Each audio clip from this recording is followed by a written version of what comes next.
End goal buyers, మీ కష్టాల్లో నమ్మకమైన మీ ఆత్మీయ నేస్తం.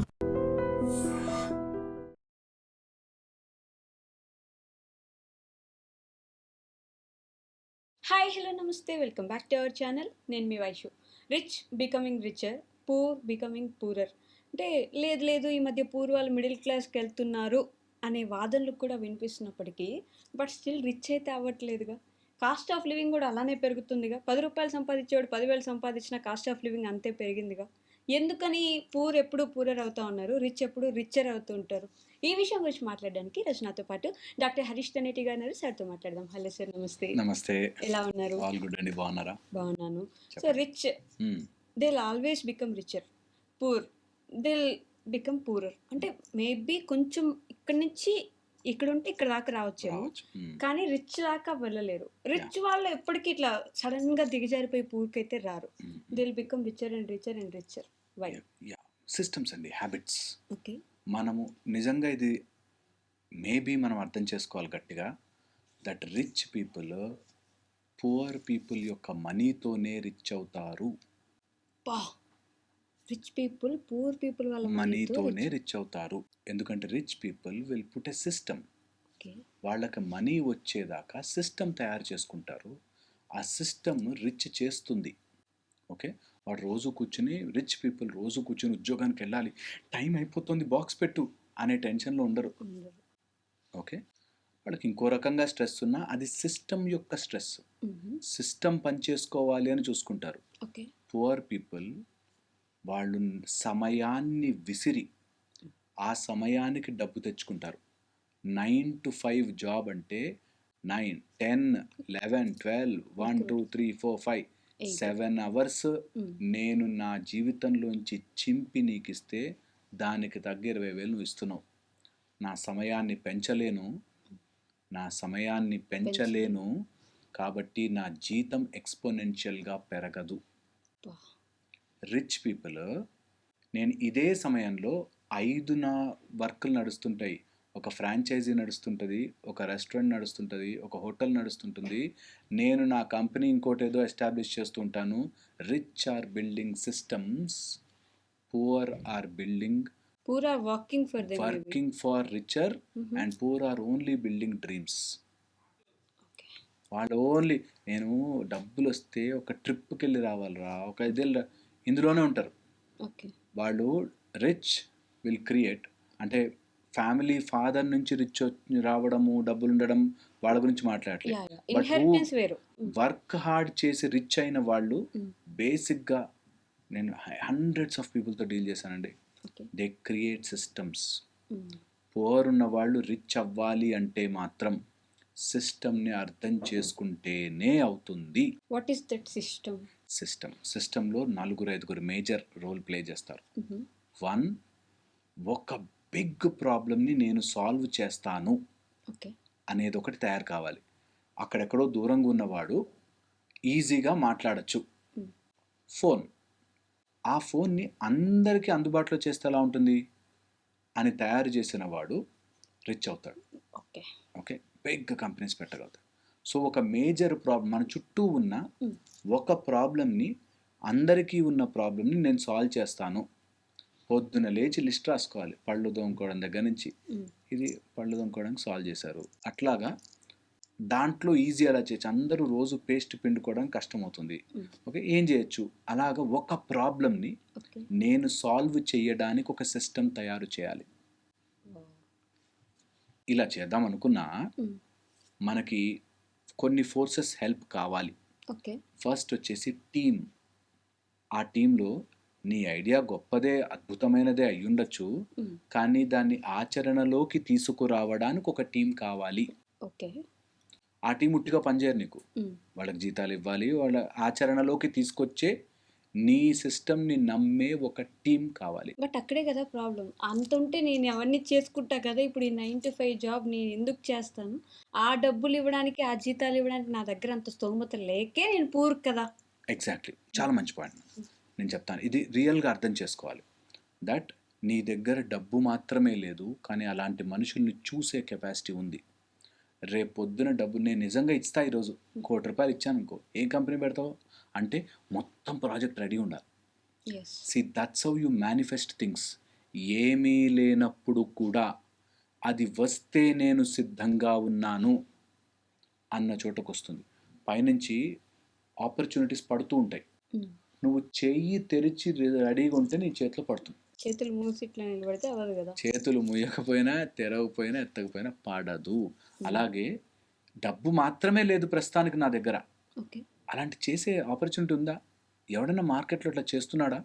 వాడితో నేను ఒకసారి మాట్లాడచ్చా? ఇదంతా మన హోంవర్క్. చాలామంది ఉండిపోయేవాళ్ళు అక్కడ ఆగిపోతారు. డబ్బులుంటే ఎవరైనా చేస్తారు. ఎవరైనా చేస్తారు బాస్. డబ్బులు ఉండాలి కదా, అవి చెయ్యడానికే నా దగ్గర డబ్బులు ఉండాలి కదా. అందుకని ఫండమెంటలీ వాడు పువర్ మైండ్ సెట్.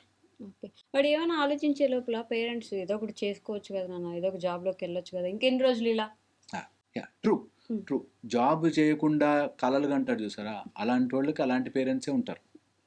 జాబ్ చెయ్యి, కాసేపు ఆలోచించు ఒక గంట కూర్చుని. దానికి జాబ్ అంతా మానేసి ఇంట్లో కాళ్ళు పైకి వేసుకుని కూర్చోవాల్సిన అవసరం లే. చాలామంది poor people think like this. ఏదో సినిమాల్లో చూపించినట్టు వాడు ఆపర్చునిటీ లాస్ట్కి వచ్చి ఎస్ ఎస్ అంటాడని చెప్పి మన లైఫ్ కూడా అలా ఉంటుంది అనుకుంటారు. అవసరం లే. నువ్వు 9 to 5 జాబ్ చేయి, 5 to 6 వర్క్ చేయి, లేదా పొద్దున 6 గంటలకు లేచి వర్క్ చేయి, లేదా పొద్దున 4 o'clock to 4:30 నీ ప్రాజెక్ట్ గురించి వర్క్ చేయి, చేసుకోవచ్చు. సినిమాల్లో చూపించినట్టు అంటే 9 to 5 జాబ్ అలా రిజైన్ చేసి వైఫ్ తిడుతూ ఉంటుంది, వైఫ్ దగ్గర నుంచి డబ్బులు లాకర్లోంచి తీసుకుని, అయినా కూడా బాధలు వాళ్ళు అంటుంటే మాటలు ఇట్లా పడి. అవసరంలే, మాటలు పడిన అవసరం, నీ పన్ను చేసుకో. సంవత్సరంలో ఏదో 2 సంవత్సరాలు అవుతుందేమో, but you are planning to become rich. When అలా ప్రెషర్ బిల్డ్ అయ్యి నీకు ఓ చోట నా ప్రాజెక్ట్ వర్క్ అవుతుంది అన్నప్పుడు అప్పుడు జాబ్ మెల్లగా వదులు.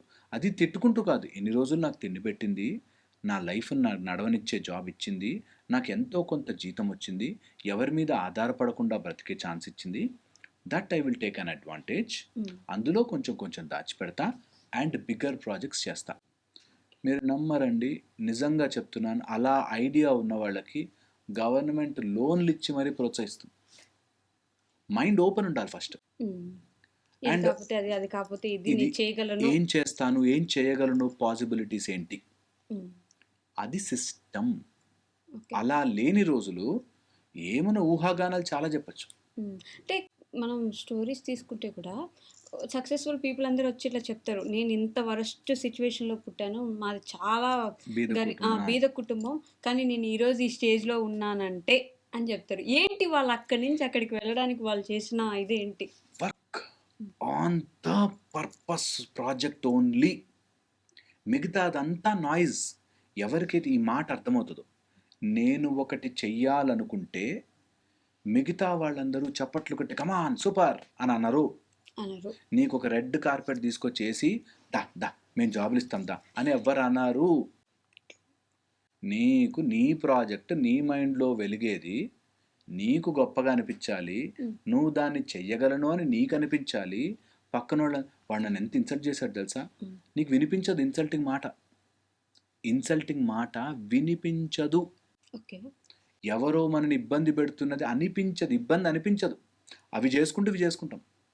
అదే మన లైఫ్లో నిజంగా రిచ్ అవ్వాలి, rich in your thinking, rich in your life, rich in your mind అవ్వాలి అంటే ఇతరులు వాళ్ళ యొక్క మైండ్ సెట్కి నువ్వు సమాధానాలు చెప్తూ ఆ చిన్న మైండ్ని కన్విన్స్ చేయడం కూర్చుంటే నువ్వు బిగ్ మైండ్ అవ్వలేవు. ఏంటి అంటే మైండ్ సెట్ ఎంత కీలకమైన పాత్ర పోషిస్తుంది ఇక్కడ? అసలు మెయిన్ అంతా మైండ్ సెట్టే. దట్ ఏదైనా ప్రాబ్లం రాగానే నన్ను ఎంత మాట అన్నారు తెలుసా, నన్ను ఎంత ఇన్సల్ట్ చేశారు తెలుసా అంటే, మైండ్లో there is a feeling mind, story mind, emotional mind and moving mind అని మైండ్స్ ఉంటాయి. ఇది ఎంతసేపు ఫీలింగే. నాకు ఎంత బాధ వేసింది తెలుసా, నన్ను ఎన్ని మాటలు సూటిపోటి మాటలు అన్నారు సార్, ఇలాంటివన్నీ ఫీలింగ్ మైండ్. అదన్నీ ఫీల్ అయిపోతూ ఉంటుంది. నీ ఫీలింగ్స్ అన్నీ నిజం అవసరం లేదు. నీ ఫీలింగ్ నీ బూచి కాదు నేను భయపడడానికి. These are all feelings. మనుషులకే ఉంటాయి. ఎవరైనా ఏదైనా మాట అంటే బాధ మనిషికే వేస్తుంది. దాని దగ్గర పట్టుకుని కూర్చుని ఏడవని అవసరం లే. Move on. Feeling mind. Emotional mind. దేనికి ఊగిపోకూడదు. ఒక అబ్బాయి తెలుసు, నా ఇలాంటి వీడియో ఒకటి మోటివేషనల్ వీడియో విని కంపెనీ పెట్టేస్తా అని లోన్లు చేసి అప్పులు చేసి పారిపోయాడు. అది కాదు, ఎమోషన్ అవ్వద్దు. ఓవర్ ఎమోషన్ అయిపోయి నాకు వచ్చిన ఐడియా గొప్పదే, అసలు నన్ను ఎవ్వరు ఆపలేరు. ఓవర్ యాక్షన్, ఎమోషన్ అవద్దు. ఎమోషన్స్ లో కూడా చాలా మంది తప్పు నిర్ణయాలు తీసుకుంటారు. ఎమోషనల్ అవ్వద్దు, ప్రాక్టికల్. నువ్వు సిస్టమ్, మేక్ ఇట్ సిస్టమ్. ఏమేం చెయ్యాలి, ఎమోషనల్ మైండ్. దాని తర్వాత స్టోరీ మైండ్. నీ మైండ్ ప్రతి దానికి స్టోరీ చెప్తుంది. ఆ స్టోరీలో పడ్డావంటే ఇరుక్కుపోతావు. అప్పుడు వాడే చేశాడు, ఇప్పుడు ఇలా చేశాడు, స్టోరీ నువ్వు చూసావా? నేను చూసాను చాలా మందినండి ఈ మధ్య మన బెట్టింగ్ యాప్స్ కానీ ఇవి కానీ వాటి కానీ అంతే ఇదే. వాళ్ళకి పెట్టాడంట మస్తు వచ్చిందంట డబ్బులు. నీకు స్టోరీ చెప్తుంది నీ మైండ్. నువ్వు చూసావా? నువ్వు చేయగలిగావా? నీకు నిజంగా ఆ డబ్బులు వస్తాయా? అలా ఉండేటట్టయితే అందరూ చేసుకుంటారు కదా, నాకేందుకు స్పెషల్గా తెలుస్తుంది? స్టాక్ మార్కెట్ మోసాలండి నేను చెప్తాను. స్టాక్ మార్కెట్లో ఒక కొత్త టెక్నిక్ తెలిసిపోయింది. ఆ స్పైక్లో ఇది ఉందంటే పడుతుందని మార్కెట్ తెలిసిపోయింది. ఒక టెక్నిక్ ఉంటుంది, స్టాప్ లాస్ పెట్టేయచ్చు అని ప్రతి వ్యక్తి ఫీల్ అవుతాడు. అలా ఉంటే నీ దాకా ఎందుకు చెప్తాడు రా, అంబానీ చేసుకుంటాడు కదా. అంత ఆ సీక్రెట్ నాకే తెలుసు అనేటట్టు క్రియేట్ అవుతుంది. మన మైండ్ అలా గేమ్ ఆడుతుంది. నేను చూసాను, ఒక అతనికి మెయిల్ వస్తుంది. ఆమె ఎవరో లండన్లో యువరాణి, ఆమె ఇంకా చనిపోబోతుంది, నీకు 7.00000 కోట్లు ఉన్నాయి, నేను ఇండియన్స్ ఎవరికైనా డొనేట్ చేద్దాం అనుకుంటున్నాను, నీకే డొనేట్ చేస్తాను, దానికి ఇంత కట్టాలి, $7,000 కడితే నీకు అది రిలీజ్ అయిపోతుంది ఆ ఫండ్ నీ అకౌంట్లోకి అని చెప్తే నమ్మి కట్టాడు ఒక అబ్బాయి. ఒరేయ్, లండన్లో యువరాణి ఉందే అనుకుందాం, నీ మీద ప్రేమ పుట్టిందే అనుకుందాం, నువ్వు మంచివాడివే అనుకుందాం, మళ్ళీ 7,000 తీసుకోవడం ఏంటి? కొంచెమన్నా ఆలోచించాలి కదా. ఆవిడ దగ్గర అంత ఉన్నప్పుడు మళ్ళీ నీ 7,000 ఎందుకు ఆవిడకి? ఆలోచించాలి. అలా ఎలా ఆలోచిస్తాను తెలుసా? లక్కీగా నా మెయిల్ దొరికింది, ఈ ఛాన్స్ నాకే వచ్చింది. ఒక్కసారి ఇమాజిన్. అయ్యో ఉన్నారండి, అయ్యో ఎన్ని మనకి ఇప్పుడు ఈ ఫోన్ యాప్స్లోనే స్కామ్స్ అని వస్తున్నాయి. ఆ స్కామ్స్లో చూడండి, నిజంగా నమ్మేసి ఇచ్చేస్తారు. మొన్న రీసెంట్గా నేను చూసాను అట్లాంటివి. బండి 1 రూపీకే బండి వస్తుంది అంటే నమ్మేసి. జనాలు మరి ఇంత తెలివి తక్కువగా ఉన్నారా? లేకపోతే తెలివి తక్కువ గురించి కాదు అక్కడ, దట్ ఎమోషనల్ స్టోరీ. మనము కనెక్ట్ అయ్యి ఈ లక్ నాకే దొరికింది, ఇది బెస్ట్, అసలు మీకు తెలీదు నేను ఎంత సక్సెస్ అయిపోతానో, లక్ అయిపోతానో అని. బిట్ కాయిన్లని, తర్వాత ఈ స్టాక్స్లో అసలు కోట్లు పెట్టిన వాళ్ళు ఉన్నారు. ఎందుకు?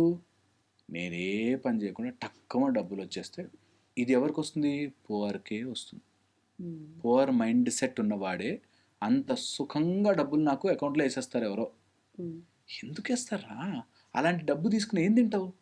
నువ్వు కష్టపడి నీ తెలుగుతో సంపాదించిన డబ్బు కదా మజా. ఎగ్జాక్ట్లీ.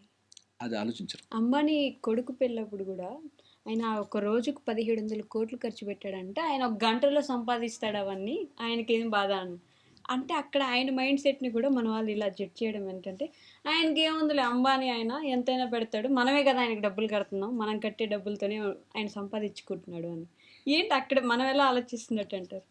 డబ్బు ఉంది, ఖర్చు పెడతారు, డబ్బు ఖర్చు పెడితేనే సిస్టంలో రొటేట్ అవుతుంది. ఎవరు దాచిపెట్టుకున్న డబ్బులు వేస్టే. మనము సంపాదించింది కూడా ఖర్చు పెట్టడానికి, అల్టిమేట్లీ డబ్బునే తినం, ఖర్చు పెట్టడానికి. ఎవరి లెవెల్లో వాళ్ళు ఖర్చు పెట్టచ్చు. ఇతరుల ఖర్చు చూసి మనం చేయగలుచుకోకూడదు.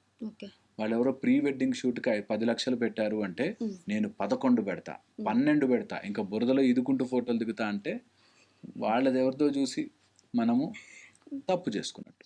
అంటే బట్ మీరు అన్నట్టు ఇందాక మళ్ళీ అగైన్, ఇప్పుడు పేదవాళ్ళు పూర్ అంటే వాళ్ళు బాగా సంపాదించిన ఒక రోజు ఇన్ని రోజులు కష్టపడ్డాం, వెనకేసుకుని పోయేదేం లేదు, ఎత్తుకెళ్ళేదేం లేదు, సో ఎంజాయ్ చేద్దాం, ఒక మంచి ట్రిప్కి వెళ్దాం, మంచి బట్టలు కొనుక్కుందాం, ఇవన్నీ చేద్దాం లైఫ్లో అనే ఒక మైండ్ సెట్కి వస్తారు. హ్యాపీగా ఉండొచ్చు.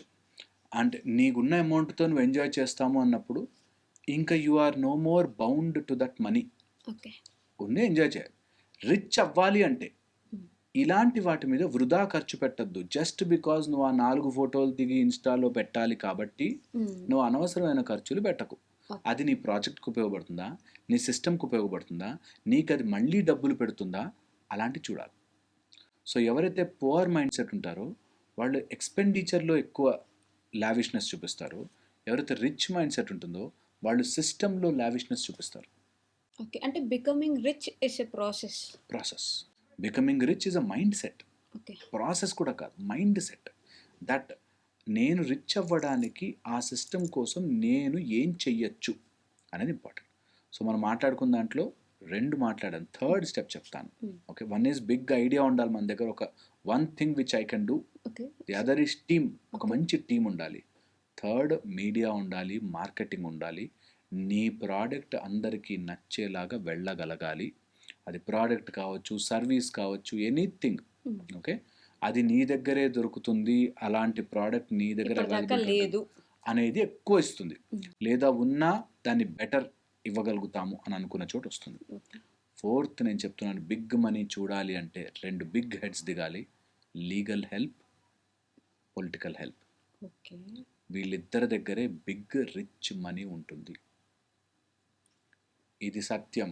అంటే అగైన్ మనం వాళ్ళకి బౌండ్ అయిపోయినట్టే కదా. వాళ్ళ దగ్గరే బౌండ్గా, దట్ ఈస్ ద సిస్టమ్. నీకు లీగాలిటీ అర్థం కాకపోతే ఒక చిన్న దాంట్లో తప్పమని పడిపోతుంది. లీగల్ సిస్టమ్, అందుకే పెద్ద పెద్ద కంపెనీస్కి there is a legal bench. కంప్లీట్గా లీగల్ సిస్టమ్ ఉంటుంది, chartered accountant system, legal system ఒక టీమ్, అండ్ కంపల్సరీగా పొలిటికల్లీ సౌండ్ అండర్స్టాండింగ్ ఉండాలి. పవర్ మనకు సపోర్ట్ చేస్తుందా లేదా కాదు, అండర్స్టాండింగ్ ఆఫ్ పొలిటికల్ సిస్టమ్ ఉండాలి. లేనివాడు ఎప్పుడు రిచ్ మైండ్ అవ్వలేడు. రిచ్ మైండ్ అవ్వాలంటే నీకు ఐడియా ఉండుండొచ్చు, నీ దగ్గర టీము ఉండుండొచ్చు, నువ్వు పబ్లిసిటీ చేసి ఉండొచ్చు, కానీ ఆ లీగల్ చార్టెడ్ అకౌంటెంట్ ఒక సిస్టము, పొలిటికల్ సిస్టమ్ నీకు అర్థం కాకపోతే బిగ్ మనీకు టాటా చెప్పలేం, టాటా బై బై అంతే. ఎందుకంటే బిగ్ మనీ రావాలంటే ఇక్కడే ఎక్కువ తిరుగుతుంది అన్న విషయం తెలుసుకోవాలి. ఓకే, ఇల్లీగల్ చేయమని చెప్పట్లే, నువ్వు పొలిటికల్లీ నువ్వు మిస్యూజ్ చేయమని చెప్పట్లే, but their support is must. లేకపోతే బిగ్ మనీ చూడలేవు, ఇది నిజం. ఓకే, అండ్ ఎవరికైనా big money or rich people అవ్వాలి, రిచ్ అవ్వాలి అనుకుంటే ఇంపాసిబుల్ కాదండి. Please try. మహా అయితే ఏమవుతుంది, ఒక ట్రై మిస్ అవుతుంది అంతే, బట్ చేయండి. అందరూ కూడా జీవితంలో ఏ ప్రాబ్లంలో ఉన్నా మనిషి కనిపెట్టిన దాంట్లో డబ్బు, మనిషి కనిపెట్టింది కాబట్టి మనిషి గెలవచ్చు. ఓకే, మనిషి కనిపెట్టింది కాబట్టి మనం గెలవచ్చు. మిగతా ఏ ప్రాబ్లం అయినా, సపోజ్ హెల్త్ ప్రాబ్లమ్ దేవుడు ఇచ్చింది, మనం ఏం చేయలేం. కొన్ని జన్మ మృత్యు జరా వ్యాధి మనం ఏం చేయలేం. బట్ డబ్బు మనిషి కనిపెట్టుకుంది, మనమే సాల్వ్ చేసుకోవాలి, మనమే గెలవాలి, మనమే ఎదగాలి, మనకి కిక్ రావాలి, అరే నేను గెలిచారా మస్తుగా అని, అది యూజ్ అవుతుంది. థ్యాంక్ యూ అండి. And for more videos, please subscribe to iDream. Please subscribe to iDream. Please subscribe iDream. And please subscribe to iDream. For more videos, subscribe to iDream. please like, share and subscribe to the channel. Congratulations, iDream. Subscribe to iDream. Subscribe to iDream. So subscribe to iDream Media. iDream ki iDream team andarki huge congratulations. Please subscribe iDream Media. Please subscribe to iDream. Subscribe iDream. Please subscribe to iDream. iDream అంటే నా కళల ఛానల్ను subscribe చేసుకున్న నోరు తిరుగుతలేదు, మీరైతే గంట గుర్తు కొట్టండి. For more such videos, please subscribe to iDream. Subscribe to iDream. Please subscribe to iDream. Please subscribe iDream Media. Please do subscribe to iDream. Please subscribe to iDream Media. For best entertainment and information, please subscribe iDream. And don't forget to subscribe to iDream.